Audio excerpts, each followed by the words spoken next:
Les rares petites choses que j'ai remarquées dans ce métier, c'est que on n'est jamais juste tout seul. C'est-à-dire qu'on va chercher dans les yeux de l'autre comédien ce qu'on va être en mesure de donner.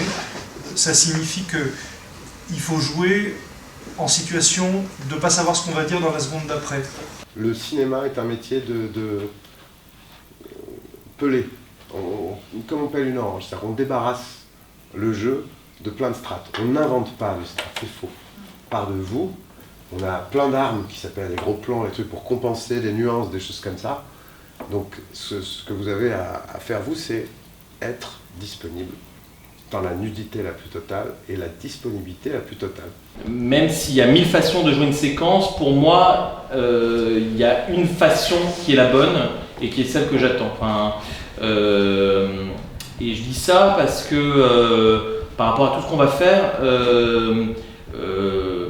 il y a parfois des propositions qui vont être très justes et que je ne veux absolument pas critiquer ou dénigrer, mais qui sont peut-être pas celles que j'attends par rapport à la séquence que j'ai écrite telle que je pouvais l'imaginer. Contrairement au théâtre, c'est que c'est un personnage et un acteur.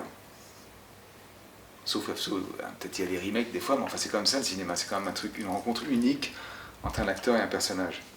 Le rêve de travailler avec un comédien, bon bah d'accord, j'ai qu'à lui écrire un rôle pour lui, dans ce cas-là je peux essayer de le faire, mais le rêve c'est d'avoir la personne qu'il faut pour le rôle qu'il faut. J'attends beaucoup de notre rencontre pour voir en vrai vers qui je vais me diriger. Est-ce que, pour dire les choses simples, est-ce que quand on prend un projet de comédie, il faut toujours aller voir Alain Chabat ou quelqu'un qui ressemble, vous voyez ce que je veux dire, quelqu'un qui porte déjà de la comédie parce qu'il a été traversé par des rôles comiques? Est-ce qu'on va chercher un acteur qui sait ce que c'est que Tchekhov? Est-ce qu'on a le droit d'être sincèrement ému par un personnage qui pourtant est regardé de manière comique?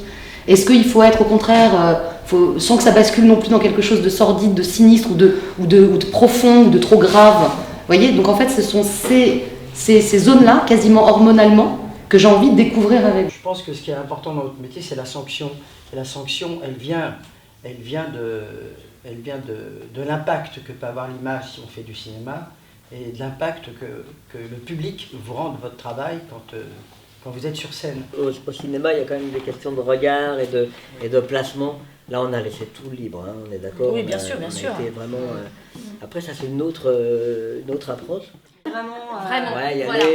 Mais c'est le jeu, et en même temps, ces masterclass, je trouve qu'elles ressemblent vachement à ce métier, en fait. J'ai repéré aujourd'hui 4-5 personnes comme ça qui pourraient venir s'amuser pendant une journée avec nous. Voilà. Génial. En tous les cas, continuez à vous amuser, faites le plus beau métier du monde. Cherchez, faites-vous mal. Qu'est-ce que je peux vous dire de plus? Ça vaut vraiment le coup de gâcher sa vie pour ce métier.